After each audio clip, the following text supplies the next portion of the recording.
Adolat beringlar, adolatini ochib beringlar, yuzini yorug' qilinglar, iltimos.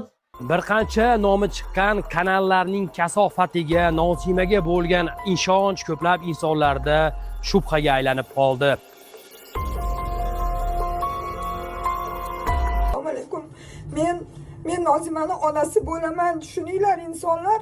Ko'plab insonlar shu kungacha Nozima haqiqatan o'zini o'ldirgan ekanda, blogerning aybi yo'q ekanda degan sarosimaga tusha boshladi. Uydagilaringiz naqd pul olishi uchun siz ham naqd pul yuborishingiz shart emas. Shuni bilarmidingiz? Uydan chiqmagan holatda yubormobil ilovasini yuklab oling va yaqinlaringizga AQSh dollaridan naqd pul o'tkazmalarini amalga oshiring. Sizning kartangizdan rubl yechib olinadi. Uydagilaringizga esa AQSh dollaridan naqd pul bo'lib boradi. Hoziroq yubormobil ilovasini yuklab oling va qulayliklaridan bahramand bo'ling. Adolat beringlar, adolatini ochib beringlar, yuzini yorug' qilinglar, iltimos. Xalqimiz iltimos sizlardan ozgina yordam beringlar. Mana nevaramda kuch beradigan qiz emas edi, uni u yoqda o'ldirishdi. Qizim kasalligiga qaramasdan, mazasi yo'qligiga qaramasdan haqiqat izlab ketdi. Iltimos haqiqat talab qilamiz, biz ham haqiqatni yuzaga chiqaringlar, yuzimizni yorug' qilinglar. Iltimos. Unda mazasi yo'q, ikkala pochkasi ham quriyapti.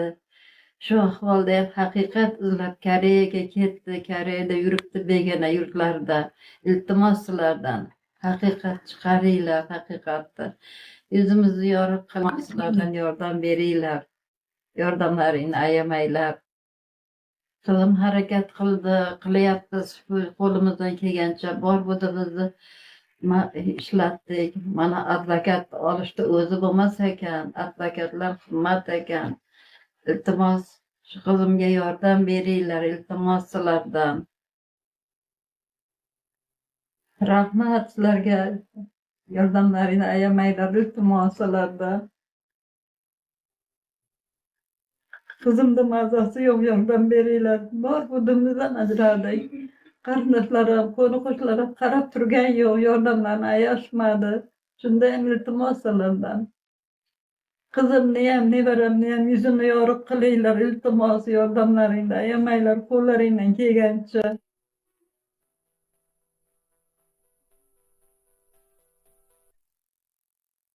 Assalomu alaykum.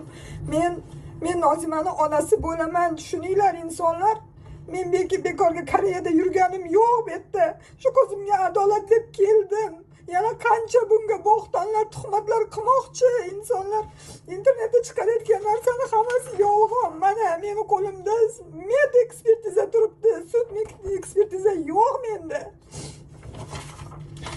Shunchalik ham odamlar bag'ri tosh bo'ladimi? Shunchalik ham iflos bo'ladimi odamlar? Buni qaranglar axir.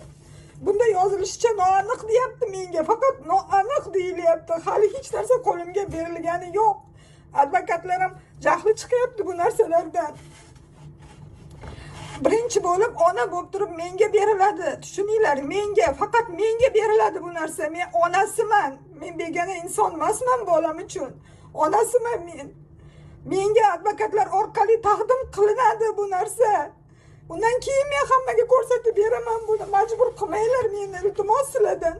Shuncha tuhmatlar yetadi axir bolam bechoraga ozmuncha tuhmat qilindimi?